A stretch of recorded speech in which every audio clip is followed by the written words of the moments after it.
All right. I don't know. I don't hear anything yet.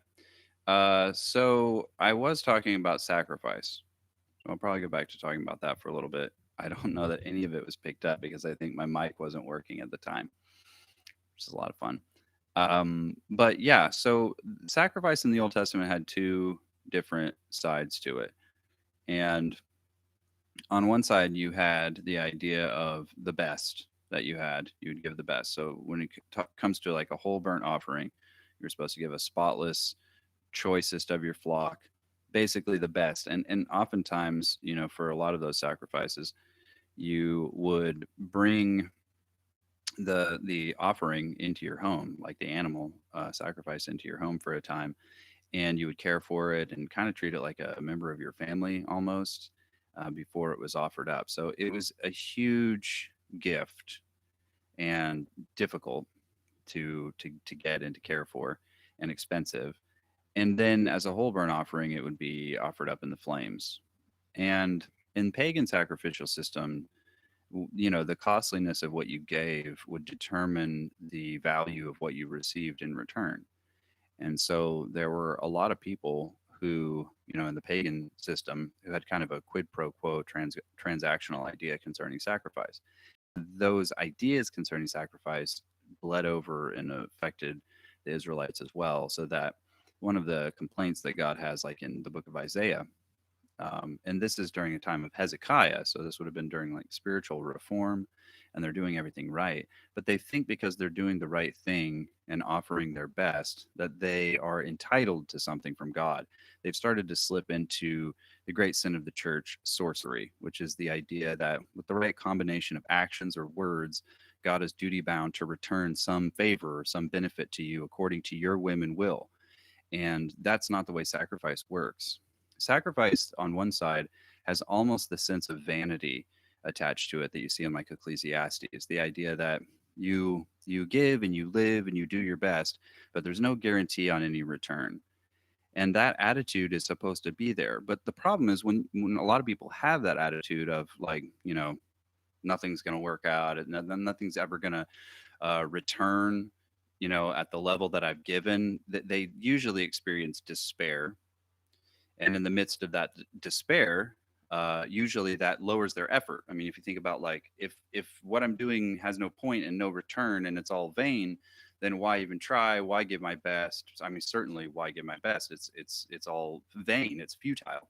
And so you end up in despair, kind of resigning yourself to mediocrity and complacency and apathy.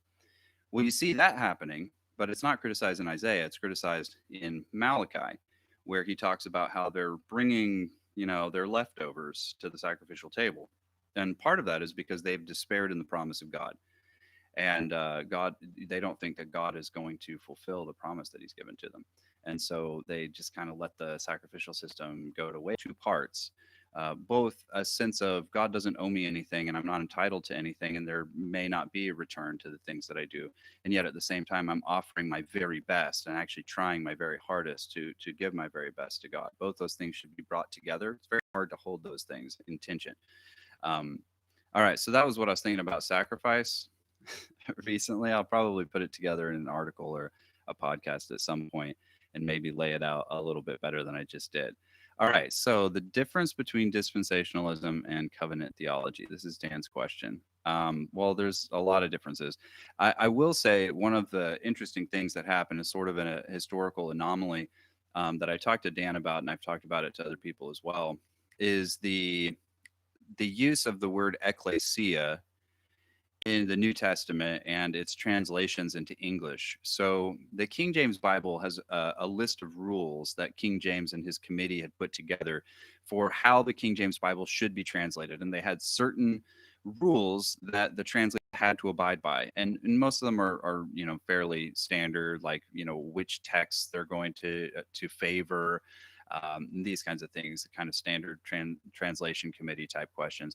But one of them in particular is very interesting, and you can look up this list if you're interested in seeing this. But one of the rules was that they weren't allowed to translate the New Testament word ecclesia as congregation or assembly, which is the way Matthew Tyndall had translated it. So Matthew Tyndall was a early translator into English who did it during a time when it was illegal, and he was actually persecuted and I believe martyred for translating the Bible into English because it was against Roman Catholic rule at the time. The only other language translation that was allowed at that time was the Vulgate that was translated into Latin by Jerome. And so Matthew Tyndall lost his life, I believe. I'm actually going to look this up here real quick.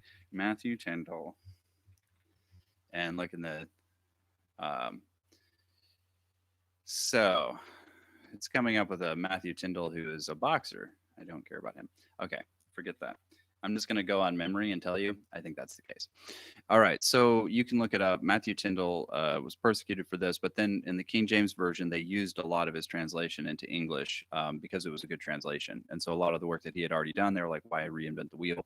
And so they used his work. One of the things he did, though, is he translated ecclesia in the New Testament as congregation or assembly.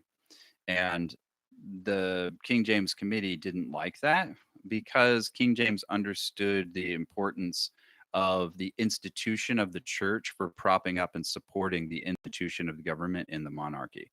And so he had this rule where he's like, I want the word ecclesia to be translated church so that it emphasizes this idea of the institution and government of the church over against the people who make up the church, which is really what the word means if you're looking at it in the Greek. And one of the reasons we know this is because in the Old Testament, you have words in Hebrew like kahal or edah, which are generally translated congregation or assembly.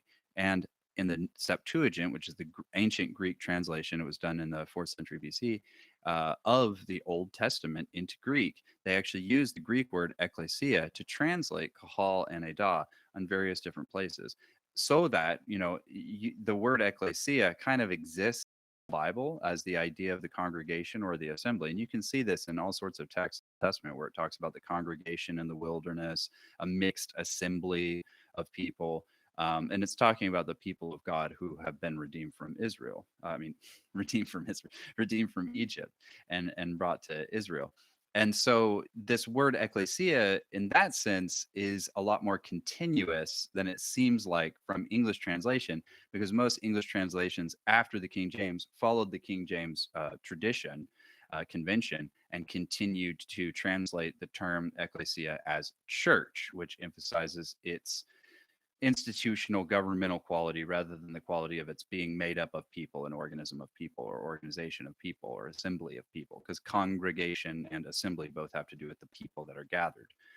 And what's interesting is I don't think that King James intended this or that the committee intended this, but what it ended up doing was making it seem like this idea of the people of God or the congregation of God was not continuous across the Old and New Testaments.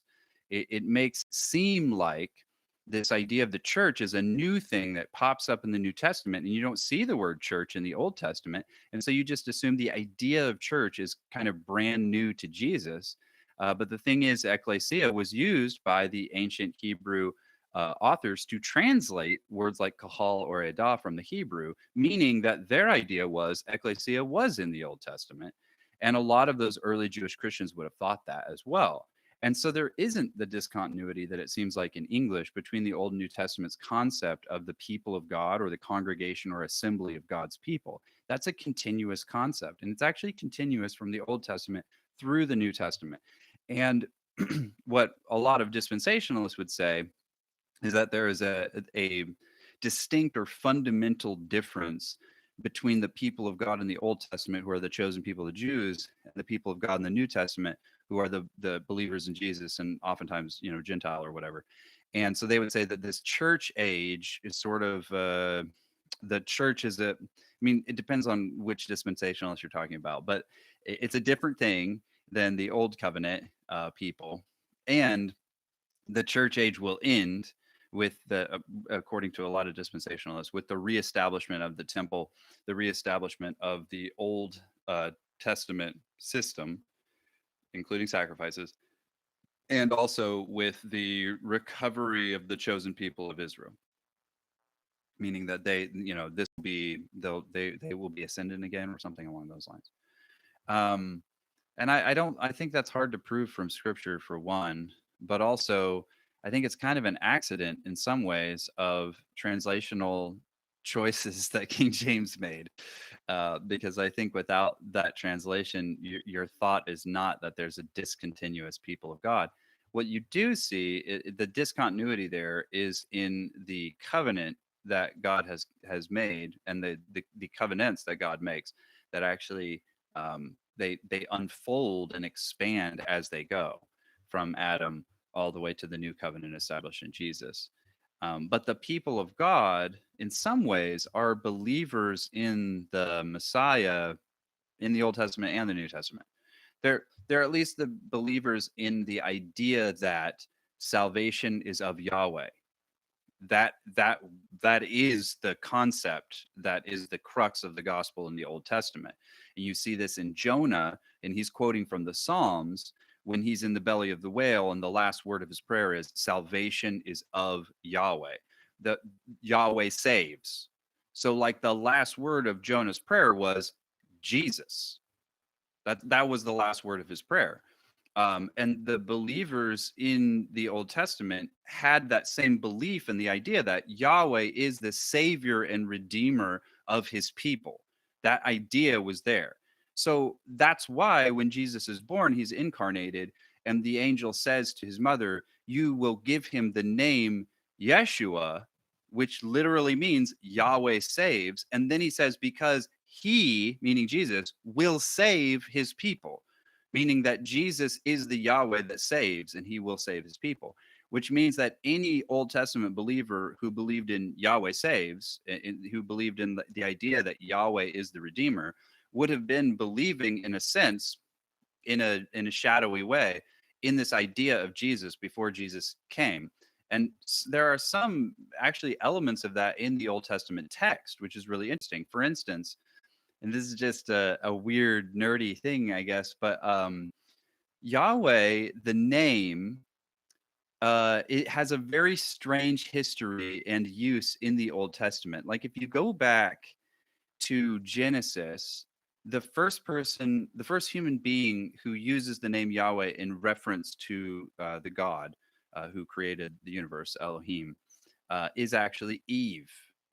And because she says, "I have begotten a child through the help of Yahweh," and she actually uses the name there in that text in Genesis, where she talks about the birth of Cain, who turned out to be a pretty massive disappointment.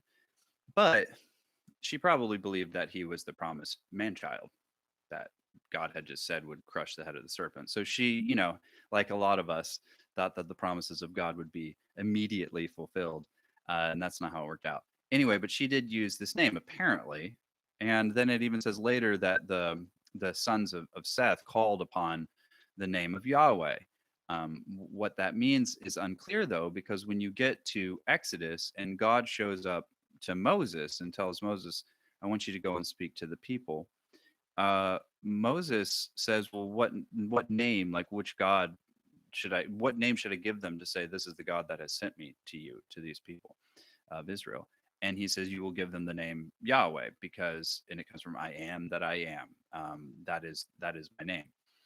And Moses is like, "All right."